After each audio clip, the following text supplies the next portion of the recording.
Bismillahirrahmanirrahim. Assalamualaikum warahmatullahi wabarakatuh. Alhamdulillahirabbil alamin. Wassalatu wassalamu ala asrofil anbiya'i wal mursalin wa ala alihi wa ashabihi ajmain. Amma ba'd.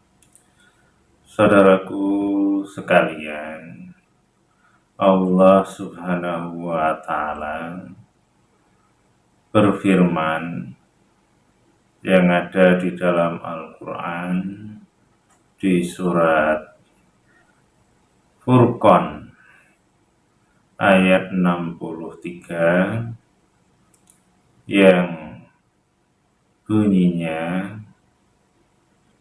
wa ibadur rahmanil ladzina yamsuna 'alal ardi hauna wa idza khatabahumul jahiluna qalu salama, yang artinya, dan hamba-hamba Tuhan yang Maha Pengasih,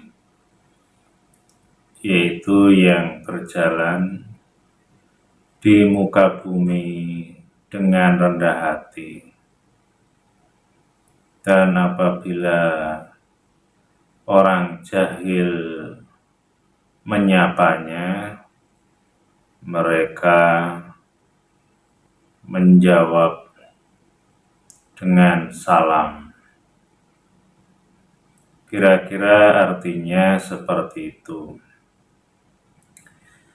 Dari ayat itu, insya Allah memberitahu kepada kita, khususnya sebagai orang yang beragama Islam, yang beriman, bahwa ciri hamba Allah yang pengasih itu salah satunya adalah dia berjalan di muka bumi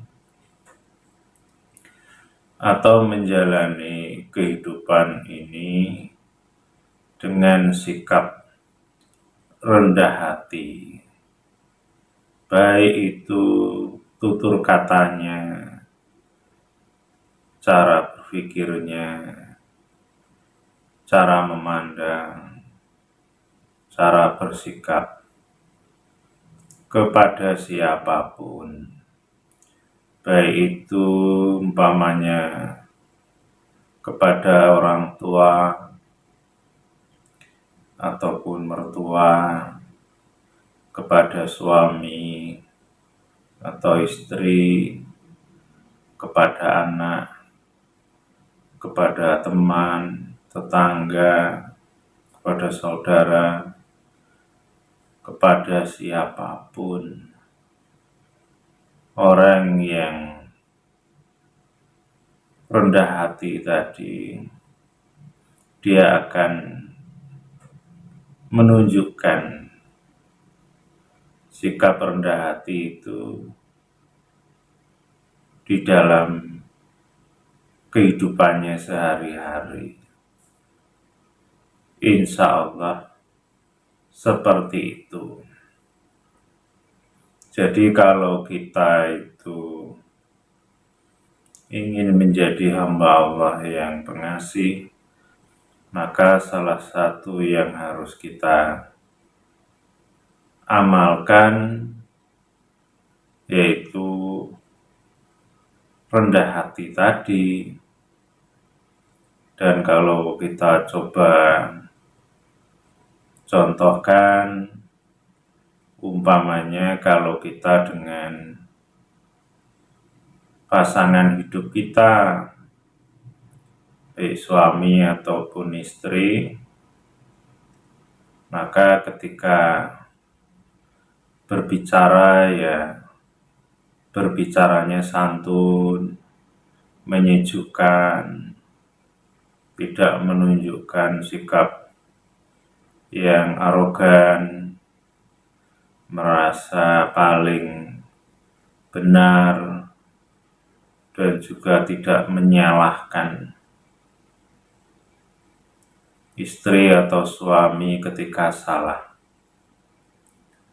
Karena rendah hati tadi, karena menganggap bahwa pasangan hidup kita itu juga orang yang perlu dihormati, dihargai, karena juga punya hati, punya perasaan. Seperti yang dicontohkan oleh Rasulullah ketika istri bersalah umpamanya karena membuat minuman tapi tidak manis, bukan gula yang dimasukkan di dalam air minuman itu.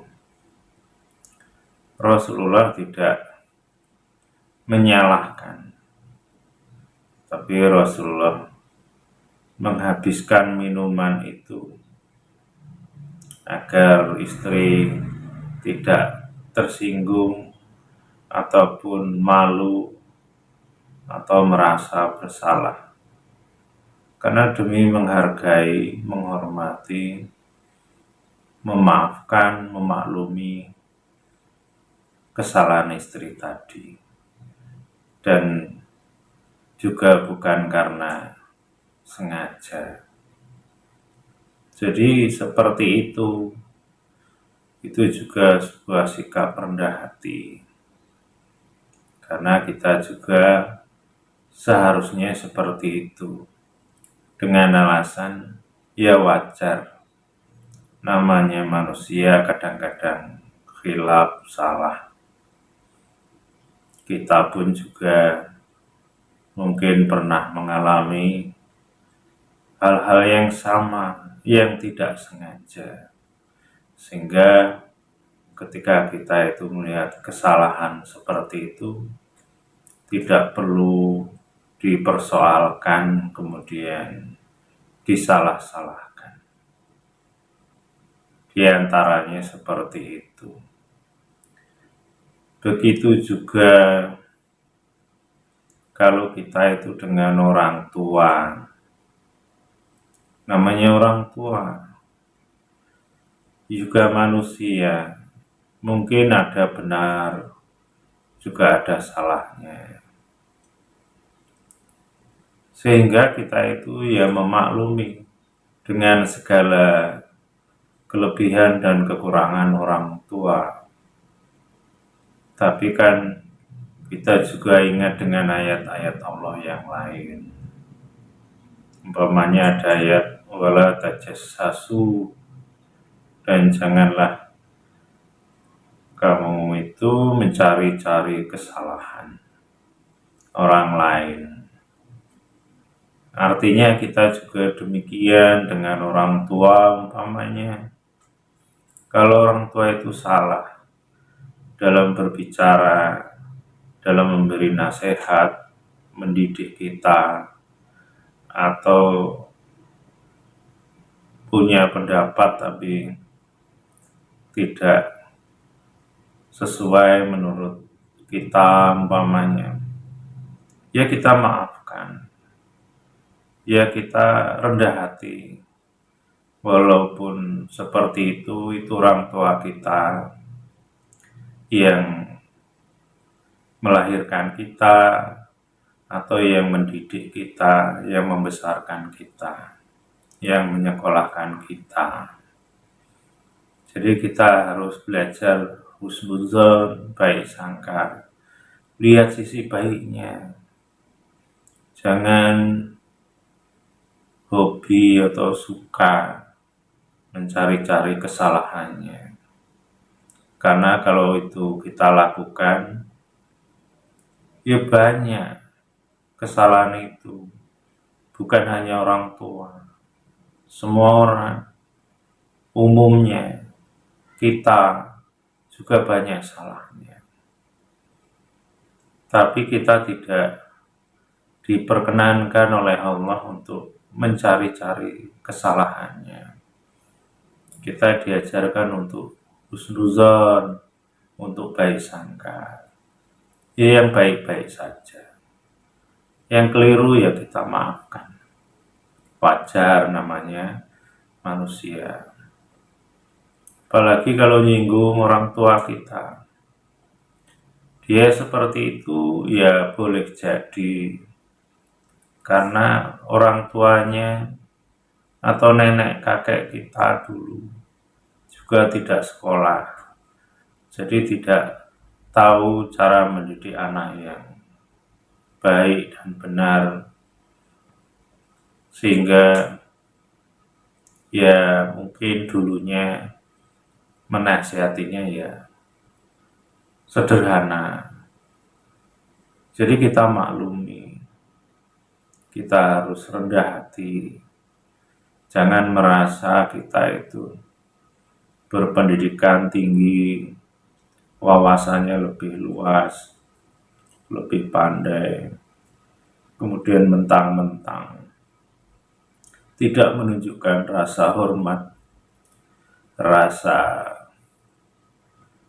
berterima kasih kepada orang tua. Maka paling tidak kita itu ya sebagai orang yang beriman, ingat firman Allah yang bunyinya wala taqul lahumma uff, janganlah kamu itu mengatakan kepada kedua orang tua itu ah. Jadi kata ah saja itu kan tidak boleh, tidak diperkenankan oleh Allah. Apalagi lebih dari itu, kata-kata yang kasar, kata-kata yang merendahkan orang tua atau menyalah-nyalahkan, itu kan menyakitkan. Bisa sedih orang tua itu suatu hal yang seharusnya tidak kita lakukan. Jadi kita harus rendah hati kepada orang tua khususnya. Walaupun orang tua kita itu banyak kekurangan. Kemudian juga kepada saudara, baik saudara dekat, saudara kandung, saudara jauh, saudara seiman, saudara seagama atau saudara sebangsa. Semuanya juga kita harus sikapi dengan rendah hati. Dan kita tunjukkan dengan kata-kata yang baik, kata-kata yang menyejukkan, menyenangkan, tidak ada unsur merendahkan, menyakitkan, atau kata-kata yang membuat orang itu bisa marah, sakit hati, kecewa. Kalau bisa jangan, walaupun mungkin kita itu benar dan saudara kita yang lain salah, tapi tetap kita belajar menyikapinya dengan baik. Karena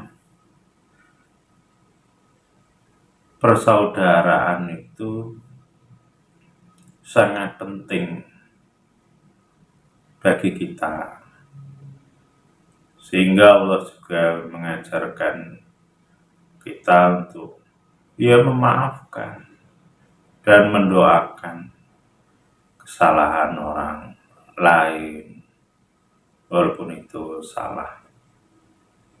Dan kalau kita mampu untuk meluruskan, menasehati, ya dengan cara yang baik. Bukankah Allah juga mengatakan di Al-Quran, wa qulu linnasi husna, dan berkatalah kepada orang lain itu dengan perkataan yang baik. Nah, yang baik itu diantaranya kalau kita mengucapkan kata-kata kepada orang lain, hindari kata-kata yang bisa menyakitkan, bisa bikin benci, marah orang lain. Tapi kalau itu tidak bisa, ya diam. Seperti yang disampaikan oleh Rasulullah, kul khairan auliyasmi, berkatalah yang baik atau lebih baik diam. Itu menyelamatkan, insya Allah seperti itu. Dan kemudian juga dalam pergaulan yang lebih luas, bermasyarakat, kemudian ada kelompok, golongan, ada golongan atau organisasi, atau kelompok agama, dan lain-lain sebagainya. Kita tetap juga harus rendah hati, karena rendah hati itu juga harus dilakukan dimanapun, kapanpun, dan kepada siapapun, baik dengan anak kecil, dengan teman sebaya, apalagi dengan orang yang lebih tua. Kita tetap rendah hati. Jangan jadi orang yang mentang-mentang lebih tua, mentang-mentang orang tua, mentang-mentang ilmunya lebih banyak, mentang-mentang lebih hebat, lebih pandai, dan lain-lain. Orang yang rendah hati harus meninggalkan perilaku akhlak yang tidak terpuji yang saya sebutkan tadi. Karena itu ciri hamba Allah, hamba Tuhan yang pengasih. Jadi kalau ada di antara kita, siapapun atau orang lain, kalau dalam keseharian atau kalau bertutur kata menunjukkan kelebihan dirinya, kelompoknya, organisasinya, dan merendahkan yang lain, maka itu tanda sebenarnya bukan hamba Allah yang diharapkan, hamba Allah yang dikasihi, bukan. Maka untuk itu, ya mari kita itu benahi. Kalau dulu kita itu masih sering menyombongkan, memamerkan, atau ujub, bangga terhadap kelebihan-kelebihan yang kita miliki, maka kita segeralah untuk ya minta ampun kepada Allah, taubat, dan menyesali, kemudian niat untuk tidak mengulanginya lagi, karena itu sesuatu yang akan merugikan diri kita sendiri,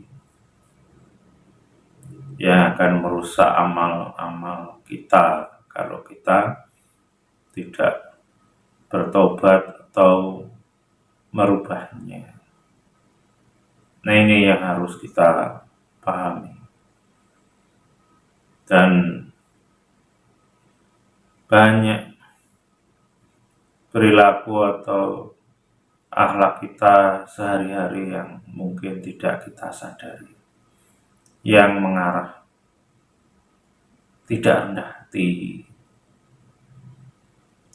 Kalau kita itu belajar untuk rendah hati, paling tidak setiap menghadapi persoalan,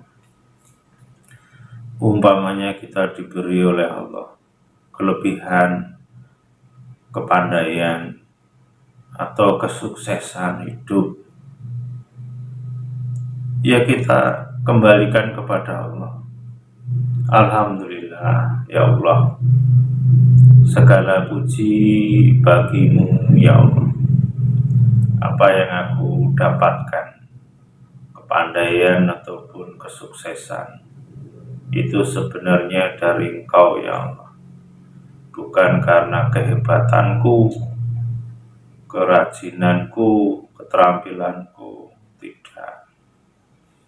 Karena Engkau juga telah berfirman di dalam Al-Quran, ya Allah, yang bunyinya ma asobaka min hasanatin wa minallah, yang artinya apa yang menimpa engkau, kalau itu suatu kebaikan, maka itu sebenarnya dari Allah.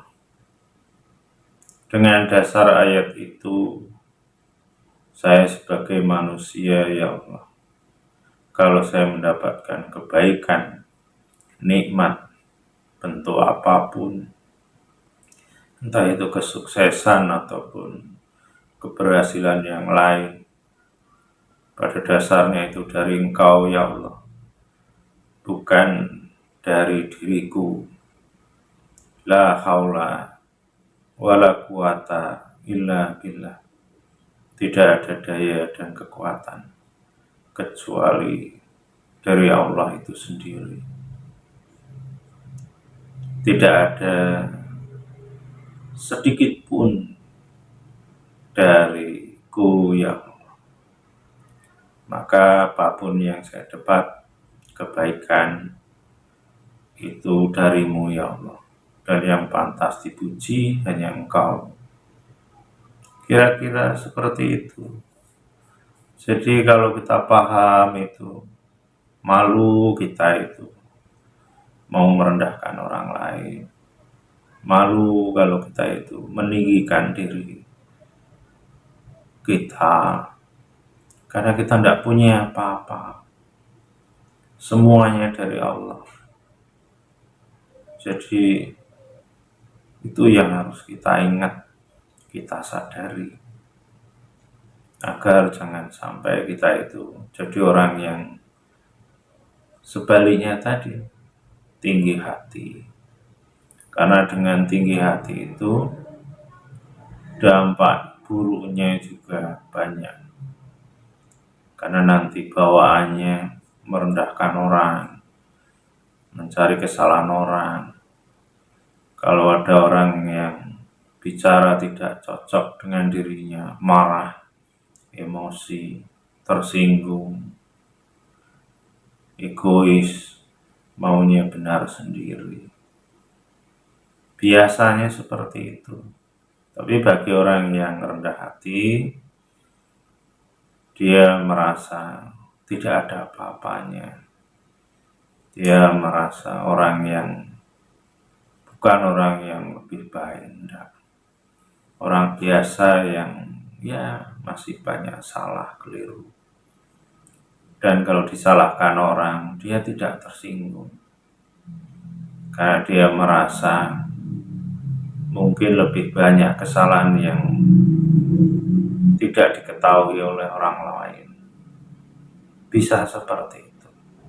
Nah, untuk itu kita belajar membenahi diri kita, diri saya, untuk rendah hati, sehingga kita menjadi hamba Allah yang dikasihi, hamba Allah yang baik. Insya Allah seperti itu.